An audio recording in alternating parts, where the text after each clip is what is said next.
इंसान अपनी गलतियों से सीखता है, लेकिन बुद्धिमान इंसान वो है जो दूसरों की गलतियों से सीखता है। देखिए दोस्तों, जब भी बात आती है इंटीरियर वर्क करवाने की, तो कुछ लोग बहुत बड़ी गलतियां जो है वो अपने इंटीरियर में कर देते हैं, जिस वजह से लाखों रुपए खर्च करने के बावजूद उनका जो इंटीरियर है वो बिल्कुल भी प्रीमियम दिखाई नहीं देता है, बल्कि इस्तेमाल करने में भी काफी दिक्कतें होती है। तो आइए आज के इस वीडियो में जानते हैं कि वो कौन कौन सी मिस्टेक्स है जिनको कि आपको आपके घर का इंटीरियर वर्क करवाते समय या फिर रिनोवेशन करते समय बिल्कुल भी नहीं करना है। अगर आपको इन चीजों के बारे में पहले से ही पता होगा तो आपके पैसे भी बचेंगे, आपको एक अच्छा लुक भी मिलेगा और जब भी आप इंटीरियर का इस्तेमाल करोगे तो आपको काफी ज्यादा कंफर्टेबल फील भी मिलेगा। तो यहाँ पर सबसे पहला पॉइंट आ जाता है जो कि है रॉन्ग मटेरियल सिलेक्शन। आजकल देखिए दोस्तों, रेडीमेड का जमाना है। बहुत सारे लोग जो है वो डायरेक्टली दुकान में जाके चीजों को अपने घर के अंदर लगवाना पसंद करते हैं। ये चीज काफी कन्वीनियंट होती है। बस दुकान में जाओ, मटेरियल को सिलेक्ट करो और उसे अपने घर के अंदर लगा दो। पर यही सबसे बड़ी गलती हो जाती है। सबसे पहली चीज तो ये आ जाती है कि जब भी आप दुकान से डायरेक्टली किसी चीज को परचेस करते हो तो उसका मटेरियल जो है वो भी देखना काफी जरूरी होता है। और हम क्या देखते हैं? हम देखते हैं सिर्फ डिजाइन और कीमत। एग्जाम्पल के लिए, अगर हम किसी शोरूम को विजिट करते हैं और वहां पर अगर हमें कोई वार्डरोब पसंद आ गया तो हम कीमत पूछते हैं और दुकानदार भी काफी स्मार्टली आपको जवाब देते हैं कि भाई अगर आप प्लाईवुड का वार्डरोब लेने के लिए जाते हो तो सेम वार्डरोब आपको काफी महंगा पड़ेगा,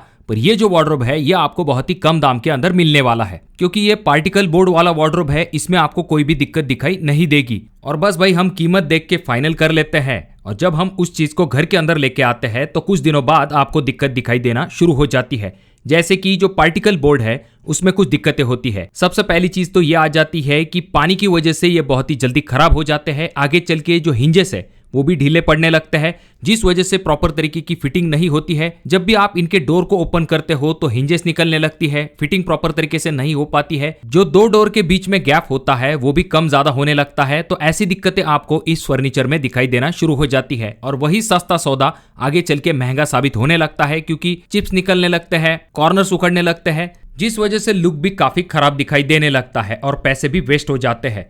तो इसीलिए अगर पॉसिबल है तो आप जो है कस्टमाइज फर्नीचर बना सकते हो। अगर पॉसिबल है तो आप प्लाईवुड के ऑप्शन की तरफ जा सकते हो, जो कि काफी मजबूत होता है। अगर आप चाहो तो HDHMR के ऑप्शन की तरफ जा सकते हो। इस तरह के बहुत सारे ऑप्शंस आपके सामने अवेलेबल होते हैं जो कि काफी लॉन्ग लाइफ और ड्यूरेबल होते हैं और इनमें एक रिचनेस आपको मिलती है जो कि आपको रेगुलर बाकी सस्ती चीजों में नहीं मिलती है। अब देखिए दोस्तों, ऐसा भी नहीं है कि पार्टिकल बोर्ड पूरी तरह से खराब होता है। कुछ जगह पर यह बेस्ट ऑप्शन हो सकता है, जैसे कि टेम्पररी यूज के लिए आप इस ऑप्शन के बारे में सोच सकते हो। पर जहां पर पानी से कांटेक्ट आने वाला है, ज्यादा रफ यूज होने वाला है, तो वहां पर यह इतना अच्छा ऑप्शन दिखाई नहीं देता है, खास करके लॉन्ग टर्म ड्यूरेबल यूज के हिसाब से। तो फैसला आपका है, पैसा आपका है। अब बात करते हैं नेक्स्ट पॉइंट के बारे में, जो कि है वाटरप्रूफिंग के रिलेटेड। देखिए दोस्तों, बाथरूम में हम महंगी से महंगी टाइल को लगवाना पसंद करते हैं, महंगी फिटिंग्स भी लगवा लेते हैं, पर कुछ पैसे बचाने के चक्कर में या फिर अनजाने में बहुत सारे लोग अपने बाथरूम का जो वाटरप्रूफिंग है उसे पूरी तरह से नजरअंदाज कर देते हैं। और यकीन मानिए, भले आपका फर्नीचर कितना भी महंगा क्यों ना हो, पर बाथरूम में अगर लीकेज की समस्या शुरू हो जाती है तो आपका पेंट खराब हो जाता है, आपका फर्नीचर खराब हो जाता है, हमेशा सीलन की दिक्कत आपको दिखाई देती है। तो इसीलिए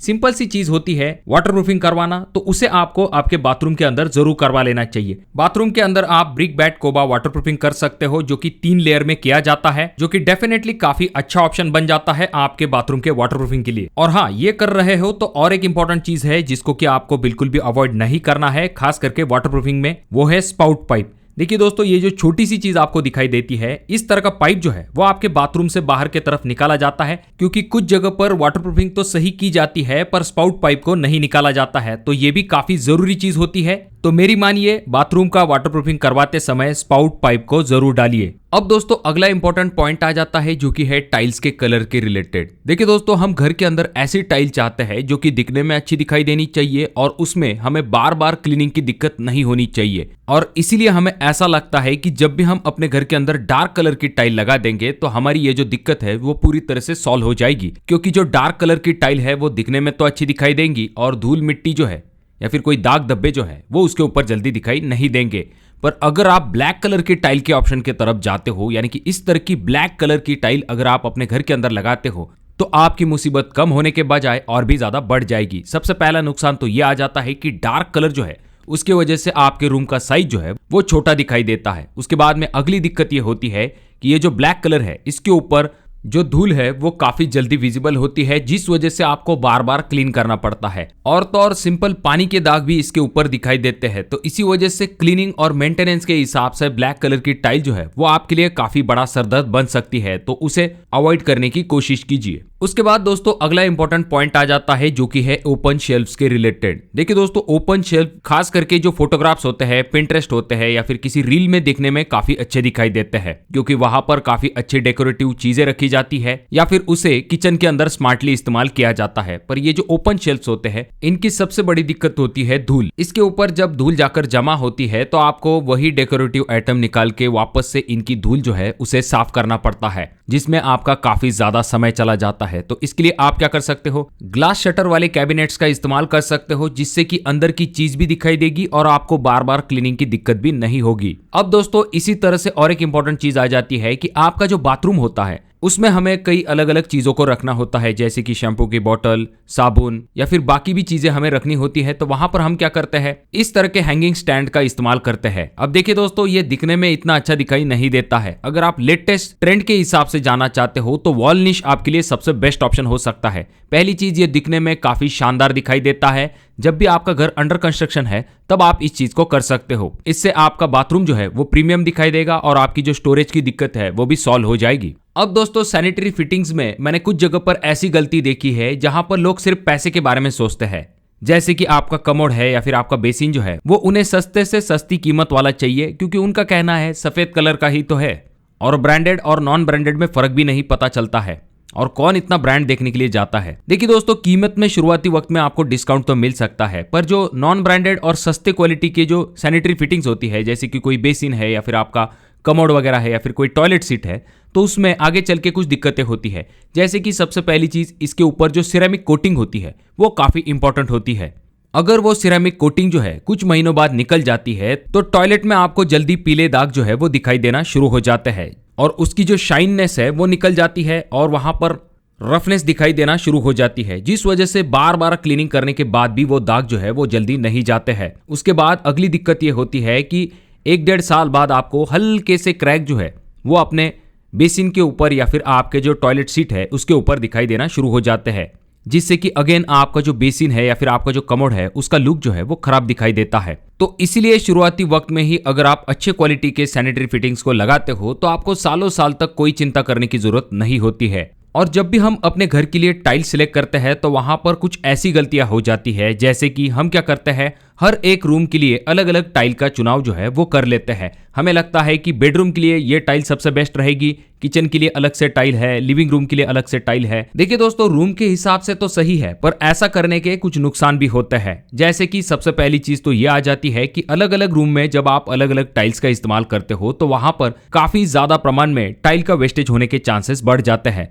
और ऐसा भी नहीं कि कहीं पर अगर आपकी टाइल बच जाती है तो वह आप दूसरे रूम के अंदर इस्तेमाल नहीं कर पाते हो, तो यहाँ पर आपका बजट जो है और वेस्टेज जो है वो बढ़ जाता है। उसके बाद में एक सिमेट्री मेंटेन नहीं रहती है। अगर आप सभी रूम में एक परफेक्ट टाइल का सिलेक्शन करके उसे लगा देते हो तो ये दिखने में भी अच्छा दिखाई देता है और इससे आपके पैसे भी बच सकते हैं। तो टाइल सिलेक्ट करते समय जरूर इस चीज के तरफ ध्यान दीजिए। अब दोस्तों अगला पॉइंट आ जाता है जो कि है फॉल सीलिंग के रिलेटेड। देखिए दोस्तों, फॉल सीलिंग हर कोई करवाना चाहता है, खास करके अपने लिविंग रूम के अंदर, जो कि नो डाउट आपके सीलिंग को एक जबरदस्त लुक देने का काम करती है। पर यहाँ पर लोग गलती क्या करते हैं, बहुत ही ज्यादा हेवी डिजाइन जो है वो अपने फॉल सीलिंग में करवा लेते हैं और ये हेवी डिजाइन कहीं कम ना हो जाए उसे कॉम्प्लीमेंट करने के लिए और भी ज्यादा कलर्स का इस्तेमाल कर लेते हैं, यानी कि 4-4, 5-5 कलर जो है उनका इस्तेमाल किया जाता है। अब इससे होता यह है कि आपकी जो फॉल सीलिंग है वो आपके रूम का लुक जो है उसे एनहांस करने के बजाय आपके रूम का लुक जो है वो कंप्लीटली डाउन कर देती है। इस तरह के तड़क भड़क कलर और इतनी हेवी डिजाइन जो है वो अब बिल्कुल भी ट्रेंड में नहीं है। जो लग्जरियस और प्रीमियम घर होते हैं वहां पर कभी भी इस तरह की फॉल सीलिंग को नहीं किया जाता है। तो किस तरह की फॉल सीलिंग को किया जाता है, देखिए दोस्तों, वहां पर सबसे पहली चीज एकदम प्लेन और मिनिमलिस्टिक डिजाइन को रखा जाता है जो कि दिखने में अच्छी दिखाई दे। उसके बाद में इसके ऊपर कलर जो है वो सिर्फ 1 या फिर 2, बहुत ज़्यादा कलर्स का इस्तेमाल नहीं किया जाता है, जिससे कि ये काफ़ी अच्छी दिखाई देती है। और लाइट का जो है वो प्लेसमेंट भी सही तरीके से किया जाता है। हम क्या करते हैं, जितना ज़्यादा उतना बेहतर, भाई लगा दे जितने लाइट तेरे पास है, ऐसा नहीं होता है दोस्तों। वहाँ पर आपको क्या करना है, लिमिटेड लाइट लगाने हैं, पर वो काफी स्मार्टली लगाने हैं। फॉल सीलिंग में आप पैनल लाइट का इस्तेमाल कर सकते हो रेगुलर कामों को करने के लिए। वहां पर लाइट की शेड भी काफी इंपॉर्टेंट है। नेचुरल व्हाइट लाइट का इस्तेमाल कीजिए सबसे पहले डे टू डे यूज के हिसाब से। उसके बाद आपको अगर आप थोड़ी सी वार्म व्हाइट लाइट का इस्तेमाल करते हो, खास करके अगर आप चाहो तो प्रोफाइल लाइट का इस्तेमाल करके या फिर एलईडी स्ट्रिप लगा के आप इस वार्म व्हाइट लाइट का मजा ले सकते हो। इससे आपका फर्नीचर जो है वो काफी लग्जरियस दिखाई देगा और आपको रूम के अंदर काफी रिलैक्स भी महसूस होता है। इस तरह से आपको कुछ स्मार्ट लाइटिंग का प्लानिंग करके अपने फॉल सीलिंग के साथ अपने रूम का लुक जो है उसे भी एनहांस करना चाहिए। अब दोस्तों अगली गलती जिसके बारे में आपको घर बनाते समय जरूर पता होना चाहिए, जो कि है इलेक्ट्रिकल वर्क के रिलेटेड। देखिए दोस्तों, इलेक्ट्रिकल वर्क में हम क्या करते हैं, बिना प्लानिंग के पूरा काम जो है वो इलेक्ट्रिशियन के ऊपर छोड़ देते हैं और इलेक्ट्रिशियन को काम दिया जाता है बहुत सारी जगह पर पॉइंट बेसिस पे। जितने ज्यादा पॉइंट उतना ही इलेक्ट्रिशियन का बिल जो है वो ज्यादा बनेगा। तो यहाँ पर होता यह है कि जितने जरूरी है उससे भी ज्यादा पॉइंट जो है वो इलेक्ट्रिशियन निकाल देता है। जहां पर जरूरी नहीं है वहां पर फुट लाइट निकाल देते हैं। जिन्हें में तो मैंने कुछ जगह पर देखा है कि इतने ज्यादा लाइट्स लगाए जाते हैं जिनका कि कोई भी इस्तेमाल नहीं होता है। इतने ज्यादा स्विचेस, उसके लिए उतनी ही ज्यादा वायरिंग का इस्तेमाल किया जाता है, उतना ही आपका मटेरियल का प्लस लेबर का कॉस्ट जो है वो बढ़ जाता है। तो ओवरऑल बिना प्लानिंग के जब आप चीजों को करते हो तो आपका जो कॉस्ट है वो काफी ज्यादा बढ़ जाता है। तो इसके लिए आपको क्या करना है, जितने जरूरी पॉइंट है उतने ही आपको निकाल लेने चाहिए। इलेक्ट्रिशियन से एक बार पूछ लीजिए कि हर एक पॉइंट की क्या जरूरत है, इसे किस लिए निकाला जा रहा है, और अगर पॉसिबल है इलेक्ट्रिकल ड्राइंग लेते हैं तो यह आपके लिए सबसे बेस्ट बात हो जाएगी। क्योंकि हर एक चीज प्लानिंग के हिसाब से होने की वजह से ये आपका कंफर्ट भी बढ़ाएंगे, आपका बजट जो है वो भी कम होगा और ये दिखने में भी अच्छा दिखाई देगा। तो इसीलिए जितना पॉसिबल है इलेक्ट्रिकल वर्क जो है वो बिना प्लानिंग के करने की गलती बिल्कुल भी मत कीजिए। उसके बाद अगली गलती जो कि बहुत बार देखी जाती है, जिसमें पैसा तो ज्यादा खर्च हो जाता है पर लुक खराब होता है, और वो चीज है एक्स्ट्रा फर्नीचर। देखिए दोस्तों, घर के अंदर आप बिना वजह जितनी ज्यादा चीजों को भरते जाओगे उतना ही आपका घर जो है वो ज्यादा क्लटर्ड दिखाई देता है। और उसके बाद में अगली गलती यहाँ पर यह भी होती है कि जो सामान है उसका प्रोपोर्शन जो है वो रूम के हिसाब से कभी कभी नहीं लिया जाता है। जैसे कि छोटे रूम के अंदर बल्कि और बड़े सोफा का इस्तेमाल किया जाता है। तो ऐसी चीजें कुल मिला के आपके रूम का लुक जो है उसे कंप्लीटली डाउन कर देती है। तो यहाँ पर आपको क्या करना चाहिए, सिंपल रूल ध्यान में रखिए, 60-40 या फिर 70-30, जिसमें कि आपको क्या करना है, 60% एरिया जो है वो आपके रूम का आपके फर्नीचर में, चाहे आपका टीवी यूनिट हो, सोफा हो, कॉफी टेबल हो, ऐसी चीजों से कवर होगा, और बाकी बचा हुआ 40% एरिया जो है वो आपको खाली छोड़ देना है, यानी कि पूरी तरह से वो ओपन होना चाहिए। इससे आपके रूम को एक ब्रीदिंग स्पेस मिलेगी, रूम का इस्तेमाल करने में आपको काफी कंफर्ट लगेगा, रूम जो है आपको थोड़ा सा खुला हुआ दिखाई देगा, थोड़ा सा बड़ा दिखाई देगा। ओवरऑल ये आपके घर को एक खूबसूरत लुक देने का काम करेगा। तो दोस्तों, घर बनाते समय अगर आप इन गलतियों को अवॉइड करते हो तो डेफिनेटली आपके काफी पैसे बच सकते हैं और आपका घर जो है वो काफी शानदार दिखाई दे सकता है। अगर आपके कोई सवाल है तो कमेंट जरूर कीजिए, वीडियो पसंद आया हो तो इसे लाइक जरूर कीजिए, बहुत ज्यादा ही अच्छा लगा हो तो अपने दोस्तों के साथ जरूर शेयर कीजिए, और ये जो दोनों वीडियो है इनमें से कोई एक वीडियो आपके जरूर काम में आ सकता है।